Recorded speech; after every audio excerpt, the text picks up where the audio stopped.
हाय, आपके साथ मैं हूँ Surbhi Sharma. India TV YouTube channel subscribe करिए, बेल आइकन दबाएं। अनिल देशमुख मुद्दे पर नरम पड़ी शिवसेना। संजय राउत ने शरद पवार के बयान का किया समर्थन। अगर एनसीपी प्रमुख ने कहा इस्तीफा नहीं, जांच होगी तो क्या गलत कहा। संजय राउत ने कहा इस्तीफा लेना मुख्यमंत्री का अधिकार, उद्धव के रहते निष्पक्ष जांच होगी। महाराष्ट्र में राष्ट्रपति शासन को लेकर संजय राउत ने दी चेतावनी। कहा ये आग उनको भी जलाएगी, सरकार ईडी या सीबीआई जांच के लिए तैयार। परमबीर सिंह के लेटर के बाद एक्शन में सीएम उद्धव ठाकरे। शाम 4 बजे कानून और न्याय विभाग की समीक्षा बैठक बुलाई। मीटिंग में गृह विभाग के बड़े अधिकारी भी मौजूद रहेंगे। अब गृह विभाग के कामकाज पर भी नजर रखेंगे सीएम उद्धव ठाकरे। सरकार की फजीहत से बचने के बाद फैसला, एनसीपी के कोटे में है गृह मंत्रालय। सूत्रों के मुताबिक परमबीर सिंह के मुद्दे पर ईडी ने की भी नजर है। खत में लिखी सभी बातों का लिया संज्ञान। आज दिल्ली नहीं आएंगे महाराष्ट्र के गृह मंत्री अनिल देशमुख। एनसीपी नेताओं की बैठक तक मुंबई में ही रुकने को कहा गया। शरद पवार से मुलाकात के बाद बदले शिवसेना के सुर। कहा बड़े पद पर बैठे अधिकारी का पत्राचार अनुशासन के तहत उचित नहीं। शिवसेना ने सामना में एक बार फिर परमबीर सिंह को लेकर बीजेपी पर बोला हमला। कहा आज परमबीर सिंह विरोधियों की डार्लिंग बन गए। पवार के घर बैठक के बाद बोले जयंत पाटिल, अनिल देशमुख के इस्तीफे का सवाल ही नहीं उठता। सूत्रों के मुताबिक बैठक में जयंत पाटिल ने कहा देशमुख का इस्तीफा लेने से विपक्ष को मिलेगा मौका। एटीएस की जांच पूरा करने का करें इंतजार। महाराष्ट्र संकट पर दिल्ली में शरद पवार के घर करीब 3 घंटे तक चली बैठक। अजीत पवार, जयंत पाटिल मौजूद रहे। एनसीपी नेता नवाब मलिक का परमबीर सिंह पर बड़ा आरोप। कहा दिल्ली से लौटकर लिखा खत साजिश का लगाया आरोप। महाराष्ट्र कांग्रेस भी देशमुख के मुद्दे पर हुई एक्टिव। महाराष्ट्र कांग्रेस प्रभारी एच.के. पाटिल ने नाना पटोले और बाला साहब थोराट के साथ बातचीत की। कांग्रेस नेता कमलनाथ भी शरद पवार से मिले। कांग्रेस आलाकमान ने कमलनाथ को भेजा था पवार के घर। केंद्रीय मंत्री रामदास अठावले ने कहा खुद अपने कारनामे से गिर जाएगी महाराष्ट्र की सरकार, हमें गिराने की जरूरत नहीं। महाराष्ट्र एटीएस आज शाम करेगी प्रेस कॉन्फ्रेंस। मनसुख केस को सुलझाने का औपचारिक तौर पर कर सकती है दावा। महाराष्ट्र एटीएस के डीआईजी शिवदीप लांडे का फेसबुक पोस्ट पर दावा। मनसुख हिरेन केस सुलझा लेने का दावा किया। अपने करियर का सबसे जटिल केस बताया। एनआईए ने महाराष्ट्र सरकार को मनसुख मर्डर केस को हैंडओवर करने के लिए लिखी चिट्ठी। डीआईजी एनआईए ने कहा 24 घंटे में केस के बाकी हिस्सों को सुलझाने की कोशिश। एटीएस ने मनसुख हत्या केस में गिरफ्तार विनायक शिंदे के घर पर की छापेमारी। घर से प्रिंटर और जरूरी कागजात जब्त किए। मुंबई पुलिस के suspended police inspector Anup Dange ने एडिशनल चीफ सेक्रेटरी होम को लिखी चिट्ठी। परमबीर सिंह पर अंडरवर्ल्ड और माफियाओं से संबंध का आरोप लगाया। डांगे का दावा, एक पब के खिलाफ कार्रवाई करने पर उनकी पिटाई की गई। बाद में परमबीर सिंह ने उन्हें सस्पेंड किया। जम्मू कश्मीर के शोपियां में आतंकियों के और सुरक्षा कर्मियों के बीच मुठभेड़। 4 आतंकी ढेर मारे गए। आतंकियों में 2 लश्कर के। शोपिया के मनिहाल इलाके में रात 2 बजे शुरू हुआ था एनकाउंटर। पूरे इलाके में सुरक्षा बलों का सर्च ऑपरेशन जारी। भारत और चीन में इसी हफ्ते कमांडर्स लेवल की हो सकती है बातचीत। एलएसी पर गतिरोध को सुलझाने पर होगी चर्चा। बंगाल में बीजेपी का संकल्प पत्र जारी। पहले ही कैबिनेट बैठक में सीए को लागू करेंगे। हर शरणार्थी को 5 साल तक सालाना 10,000 रुपए देंगे। अमित शाह ने जारी किया बंगाल के लिए बीजेपी का संकल्प पत्र। महिलाओं और छात्रों से लेकर किसानों तक के लिए वादों की भरमार। बीजेपी का बंगाल में महिला वोटर्स पर दांव। सभी सरकारी नौकरियों में 33% आरक्षण का वादा। बंगाल में बेटियों के लिए केजी से लेकर पीजी तक मुफ्त शिक्षा का वादा। पब्लिक ट्रांसपोर्ट में सभी महिलाओं को निःशुल्क यात्रा करवाएगी बीजेपी। बीजेपी का वादा, बंगाल में सीमा पार से घुसपैठ पूरी तरह से बंद करेंगे। समय सीमा में बॉर्डर्स की फेंसिंग होगी। अमित शाह ने कहा हर त्योहार खुलकर मनाए जाएंगे। सरस्वती और दुर्गा पूजा मनाने के लिए कोर्ट जाने की इजाजत नहीं लेनी पड़ेगी। पीएम किसान सम्मान योजना के तहत किसानों को 3 साल का बकाया देने का वादा। 18,000 रुपए सीधा बैंक अकाउंट में ट्रांसफर करने का संकल्प। टीएमसी नेता अभिषेक बैनर्जी ने बीजेपी संकल्प पत्र को जुमला बताया। ट्वीट कर कहा बंगाल गुजरात के मैनिफेस्टो को रिजेक्ट करता है। टीएमसी सांसद सौगत राय ने बीजेपी के घोषणा पत्र को खोखला बताया। कहा पहले सोनार यूपी, सोनार एमपी और सोनार हिमाचल क्यों नहीं बनाया। सौगत राय ने अमित शाह की घोषणा पत्र जारी करने पर भी उठाए सवाल। कहा बंगाल के लिए घोषणा पत्र बंगाली में नहीं गुजराती ने जारी किया। बंगाल के बांकुड़ा में पीएम मोदी की रैली। ममता से पूछा जब हिंसा करना ही था तो मां माटी और मानुष की बात क्यों की। ईवीएम पर सवाल उठाने पर पीएम ने ममता पर साधा निशाना। कहा दीदी हार से डर गई हैं। असम के बोकाखाट में पीएम मोदी की रैली। कहा कांग्रेस मतलब बम, बंदूक, हिंसा और अलगाववाद की गारंटी। असम में आज 3 चुनावी सभा को संबोधित करेंगे अमित शाह। धीमाजी, माजुली और नलबाड़ी में रैली। अमित शाह की रैली में बीजेपी में शामिल हुए टीएमसी सांसद शिशिर अधिकारी। शुभेंदु अधिकारी के पिता हैं शिशिर अधिकारी ने मन से जय सिया राम और जय भारत के नारे लगाए। कहा बंगाल को अत्याचार से बचाने का वक्त। शुभेंदु अधिकारी के पिता ने की भविष्यवाणी। कहा ममता को बड़े अंतर से हराएंगे शुभेंदु। बंगाल के नंदकुमार में सीएम ममता बनर्जी की जनसभा। का बीजेपी मतलब भारतीय जघन्य पार्टी।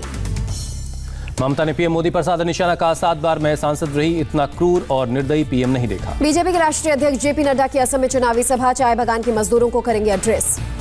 बंगाल में आज स्मृति ईरानी की 3 रैली, चुनावी जनसभा को करेंगे संबोधित। आज नंदीग्राम का दौरा करेगी सीआईडी की टीम, ममता की चोट मामले में जांच कर रही सीआईडी।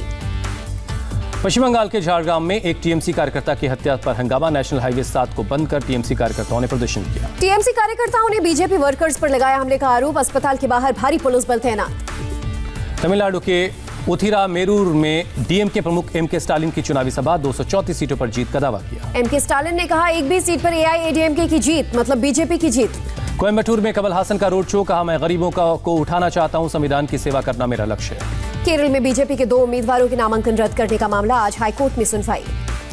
वर्ल्ड वाटर डे पर देश में जल शक्ति अभियान कैच द रेन का होगा आगाज, वीडियो कॉन्फ्रेंसिंग के जरिए पीएम मोदी करेंगे लॉन्च। एमपी और यूपी के बीच केन बेतवा लिंक प्रोजेक्ट को आज लागू करने पर समझौते पर होगा हस्ताक्षर। केन बेतवा लिंक प्रोजेक्ट नदियों को आपस में जोड़ने का पहला राष्ट्रीय प्रोजेक्ट। बीजेपी ने लोकसभा सांसदों के लिए व्हिप जारी की, आज सदन के पटल पर वित्त मंत्री कुछ महत्वपूर्ण विधेयक रखेंगी। देश की गुलामी को लेकर तीरथ सिंह रावत का नया ज्ञान, कहा अमेरिका ने भारत को 200 साल तक बनाया था गुलाम। उत्तराखंड के सीएम तीरथ सिंह रावत ने के विवादित बोल, कहा अधिक राशन पाने के लिए ज्यादा बच्चे पैदा करने चाहिए थे। पंजाब के तरनतारण में निहंग सिखों ने 2 एसएचओ पर किया हमला, अस्पताल में इलाज जारी, खतरे से बाहर। चेन्नई एयरपोर्ट पर 2.5 करोड़ से ज्यादा का सोना पकड़ा गया, बालों के विग में छिपाकर होती थी यूएई से स्मगलिंग। कुपवाड़ा में बर्फ में फंसे ट्रक ड्राइवर को बीआरओ ने बचाया, एवलॉन्च की वजह से बर्फ में फंसे थे जवान। बीकानेर में पाकिस्तान की तरफ से घुसपैठ नाकाम, बीएसएफ ने एक घुसपैठियों को ढेर किया। दिल्ली में 2 लुटेरे गिरफ्तार, रोहिणी में महिलाओं को लूटा था, मजनू का टीला में नेपाली महिला की हत्या का भी आरोप। देश में कोरोना की डरावनी रफ्तार जारी, 24 घंटे में कोरोना के 46,951 नए केस, 212 लोगों की जान गई। देश में कोरोना के एक्टिव मामलों की संख्या 3,34,000 तक पहुंची, एक दिन में 21,180 लोग डिस्चार्ज। महाराष्ट्र में इस साल कोरोना का नया रिकॉर्ड, 24 घंटे में 30,535 लोग पॉजिटिव मिले, 99 लोगों की जान गई। मुंबई में कोरोना के मामले में लगातार बढ़ोतरी, 24 घंटे में 3,775 लोग पॉजिटिव, 10 लोगों की गई जान। कोरोना के बढ़ते संक्रमण के मद्देनजर मुंबई में मॉल्स, रेलवे स्टेशन और बस अड्डों पर एंटीजन टेस्ट, मना करने वालों के खिलाफ महामारी एक्ट के तहत केस। महाराष्ट्र के नांदेड़ में 11 दिनों के लिए लॉकडाउन की घोषणा, 24 मार्च से लगेगा लॉकडाउन। 31 मार्च तक नागपुर में लगाया गया लॉकडाउन, पाबंदियों के बीच आज खुलेंगे बाजार, शाम 4 बजे तक ही खुलेंगी दुकानें।